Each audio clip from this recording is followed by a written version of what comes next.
जय Hind defence aspirants, welcome back to target defence academy. So finally हम रोज नए नए चीजें लेके आते हैं आपके लिए, ताकि आपको और ज्यादा बेटर अंडरस्टैंडिंग करा सकें कि कैसे डिफेंस में वेरियस सेक्टर्स में आपके लिए अपॉर्चुनिटीज हैं और कैसे हम वेरियस एग्जाम्स को टारगेट करके आप तक डिलीवरी करते हैं, right. So first thing comes first, सबसे इंपॉर्टेंट चीज है जो आपके बोर्ड पे दिख रहा है, that is MNS 2024। Why not 2023? क्योंकि 2023 की नोटिफिकेशन ऑलमोस्ट आने ही वाली, और उसके साथ साथ इस साल जो बच्चे प्रिपेयर कर रहे हैं वो तो चलो कर ही रहे हैं, लेकिन हम उन बच्चों पे ध्यान देना चाहते हैं जो कहीं ना कहीं एक स्टेप आगे अपने आप को देखते हैं या फार विजन रखते हैं अपनी लाइफ के लिए। तो एमएनएस मेनली है क्या? So when coming to MNS, MNS is military nursing services. अब मिलिट्री नर्सिंग सर्विसेज होती क्या है?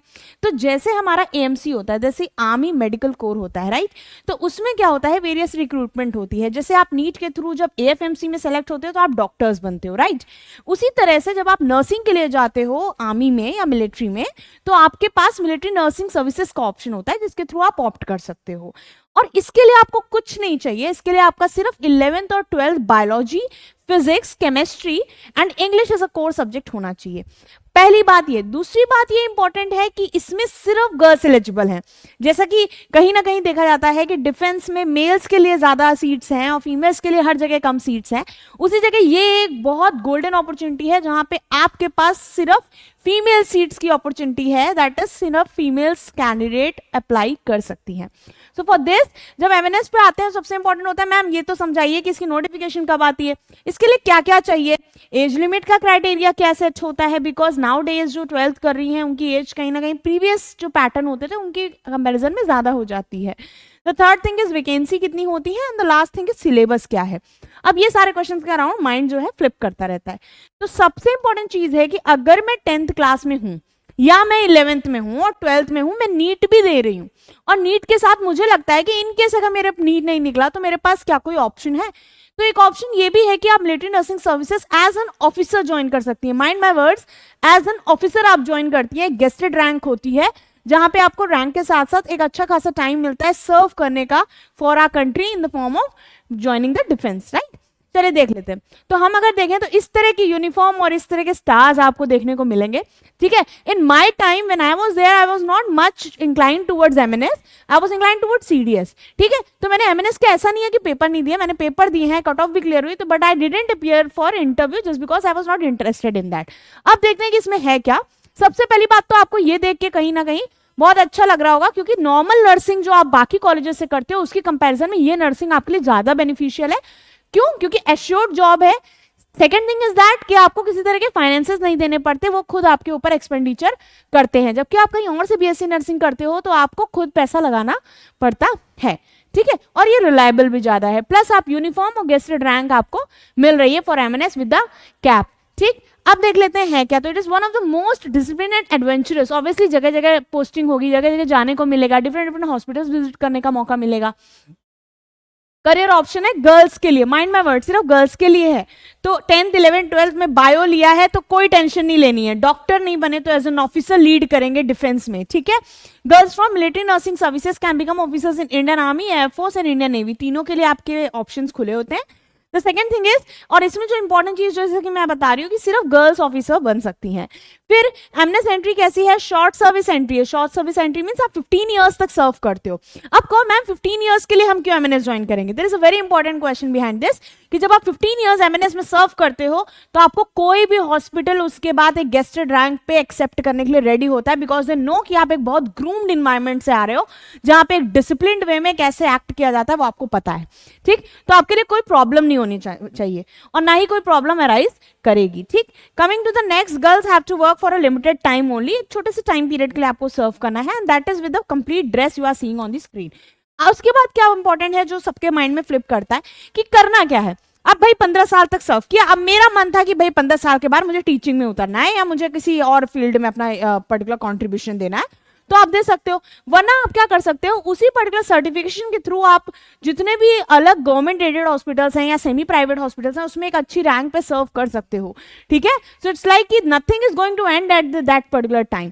अब पॉइंट चीज क्या है कि नोटिफिकेशन कब आता है मैम, ये तो बताइए। तो नोटिफिकेशन दिसंबर और मई के आसपास देखने को आपको मिल जाता है, ठीक है, हर समय हर साल आप इस चीज को थोड़ा अवेयर रहो, चाहे आप बोर्ड्स दे रहे हो चाहे आप 11th में हो, यू शुड बी अवेयर कि कैसे नोटिफिकेशन आ रहा है, आप चेकआउट करते रहो, वरना चैनल पे भी आप देख सकते हो। Next thing is something important is this. अब इतना तो आजकल नॉर्मल है कि अनमैरिड ग्रेजुएट्स, मतलब ऑब्वियस है कि आजकल इतनी जल्दी शादी तो कोई नहीं कर रहा है, तो अनमैरिड ग्रेजुएट्स कोई बहुत बड़ी बात नहीं हुई, are eligible to sit for the exam. Next is examination is conducted twice a year in April and September respectively. ठीक है, तो ये पहले क्राइटेरिया होता था कि ट्वाइस होता था, अब फिलहाल उसको वंस कर दिया गया है इन ईयर। ठीक है, now it is almost once कर देते हैं ईयर में और उसी के हिसाब से कंडक्ट करते हैं। अब आगे आते हैं क्वालिफिकेशन की बात करते हैं। क्वालिफिकेशन की बात करें तो सिर्फ सबसे इंपॉर्टेंट चीज जो एमएनएस के लिए है वो ये है कि सिर्फ आप फीमेल हो, that is more than enough. कि आप फीमेल हो तो आप आराम से इसके लिए ट्राई कर सकते हो, क्योंकि मेल्स आर नॉट अलाउड। उसके बाद क्या क्वालिफिकेशन होनी चाहिए, एक माइंड में क्वेश्चन आता है कि मैम क्या करें कैसे हो, तो आपको सिर्फ 12th पास होना चाहिए, या फिर आप अपीयरिंग हो, दैट मीन्स अगर आप प्रेजेंटली 12th में हो तो you can give this exam as well, right. तो एक बहुत अच्छा तरीका है कि आपके एज गैप या एज ड्रॉप नहीं लेना पड़ेगा आपको किसी तरह का, और आपका अच्छा खासा ऑफिसर रैंक आपके लिए रखी हुई है। ठीक, next is you are studying in 12th, यानी 12th अपियरिंग में भी आप इसके लिए दे सकते हो। उसके बाद क्या करना है, 11th and 12th you should be from biology subject of science stream. ये मैं पहले ही बता चुकी हूँ कि इसके लिए जो सबसे इंपॉर्टेंट चीज है वो यही है कि आपके पास बायोलॉजी एज अ सब्जेक्ट होना चाहिए 11th and 12th, and this is my commanding subject from many years. Okay, चलिए, you should always have physics chemistry and English as a core, मतलब ये आपके कोर सब्जेक्ट भी होने चाहिए। ऐसा नहीं कि बायो के साथ आपने कोई भी कॉम्बिनेशन बना लिया, प्रॉपर जो कॉम्बिनेशन की वो बात कर रहे हैं वो पीसीबी प्लस इंग्लिश की कर रहे हैं। ठीक है, तो ये आपके पास होना चाहिए। अब आते हैं अपने नेक्स्ट सेक्शन पे। If you do not pass in the first attempt, अब ऑब्वियसली बात है, आप मान लीजिए एंड तक गए सिलेक्शन के बाद और इतना प्यारा सा सीन आपको देखने को मिलने वाला है, और उसके बाद अचानक से आप किसी मेडिकल रीजन के से अनफिट हो गए, तो नेक्स्ट टाइम आप अप्लाई करने से पहले आपको रीजन देने पड़ेंगे कि क्यों आप ऐसा डिक्लेयर हुए थे। ओके, चलो अब देख लेते हैं बिना टाइम वेस्ट किए कि भाई अब करना क्या है। तो सिंपल सी बात है, इसमें आपको सिर्फ एक सीबीटी एग्जाम देना है। ठीक है, सीबीटी एग्जाम देना है, जो कि सीबीटी से आप समझ रहे हो कंप्यूटर बेस्ड एग्जाम है। ठीक है, कंप्यूटर बेस्ड एग्जाम आपको देना है, और उस एग्जाम में आपके बेसिक क्वेश्चंस आते हैं। ठीक है, इंग्लिश आती है, जनरल साइंस आती है, जनरल नॉलेज आती है। तो इस पर्टिकुलर सेक्शन ये तो आपका 9 to 12 एनसीईआरटी से ही होता है। ठीक है, और ये वाला जनरल नॉलेज जो सेक्शन होता है वो आपका लूसेंट जैसी बुक्स के थ्रू ऑलमोस्ट उसी के आसपास कंटेंट कवर हो जाता है।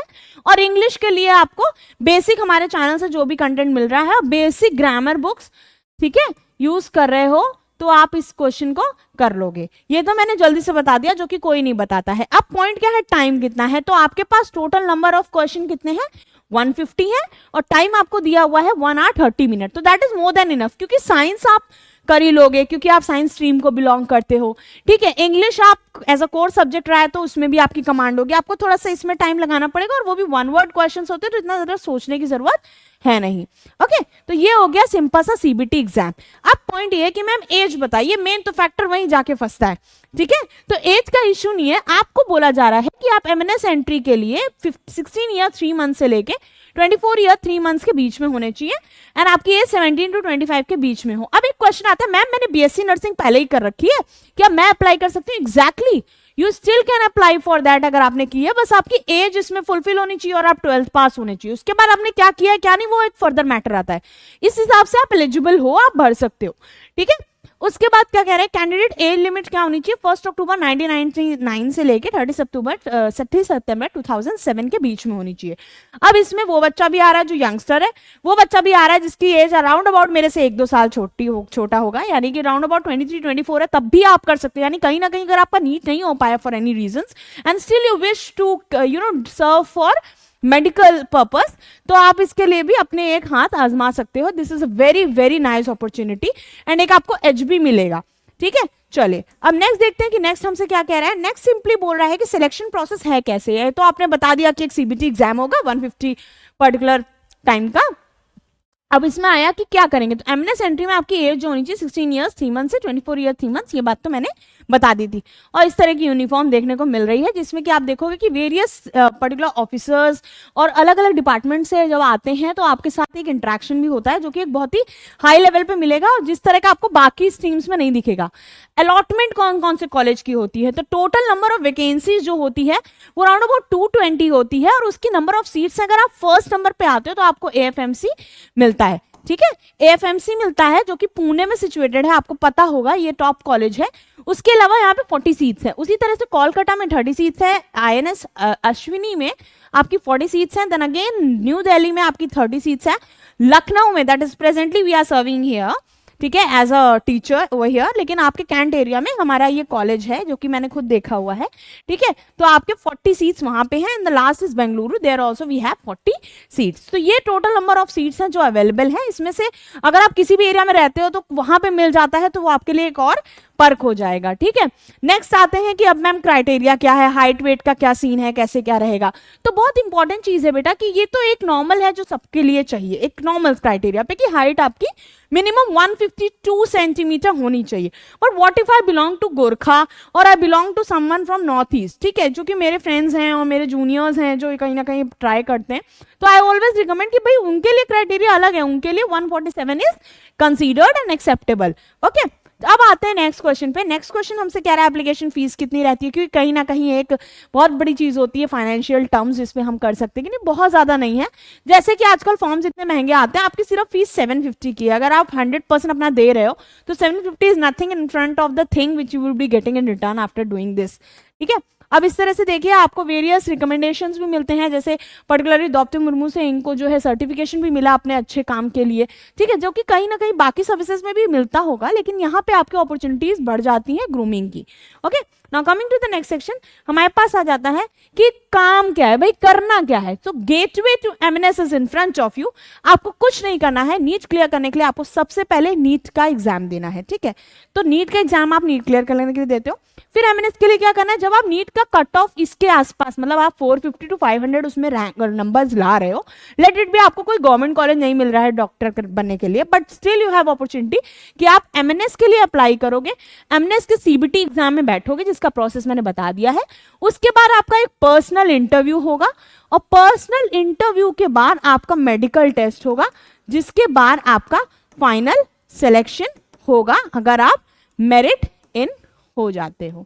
ठीक, समझ में आई बात।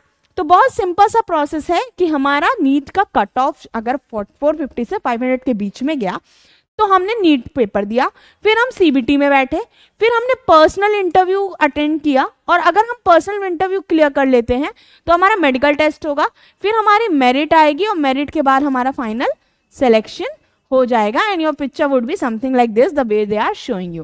ओके, तो करना क्या है, तो सबसे पहले इंपॉर्टेंट चीज जो ये है वो ये है कि आपको नीट का फॉर्म भरना है। नीट का फॉर्म भरने के बाद आपको मिनिमम स्कोर करने हैं। ठीक है, इस पर्टिकुलर स्कोर के बाद अगर आपके आ रहे हैं और इतना कट ऑफ अगर वो निकालते हैं तो आप सीबीटी का एग्जाम देने जाओगे। सीबीटी एग्जाम का पेपर आप दोगे, उसका एक कट ऑफ निकलेगा और उसके बाद आपका पर्सनल इंटरव्यू होगा जहां वो जगह अलॉट करेंगे। उस अलॉटमेंट के बाद आपका एक मेडिकल टेस्ट होगा और मेडिकल टेस्ट के बाद आपका फाइनल सिलेक्शन होगा अगर आप मेरिट इन हो रहे हो उनके क्राइटेरियाज पे। तो this is a very easy hand and a very good opportunity to lead as an officer in the medical department of the defence. Okay, चलिए अब देख लेते हैं कि नेक्स्ट क्या है। तो next with the flying colours हमारे पास ये इंफॉर्मेशन थी जो हमें आपको देनी थी। इन केस आप एनडीए या फिर एमएनएस के नोटिफिकेशन के बारे में डिटेल में जानना चाहते हैं तो कमेंट सेक्शन में कमेंट करिए, you will be reverted as soon as possible. Thank you class, Jai Hind, जय भारत।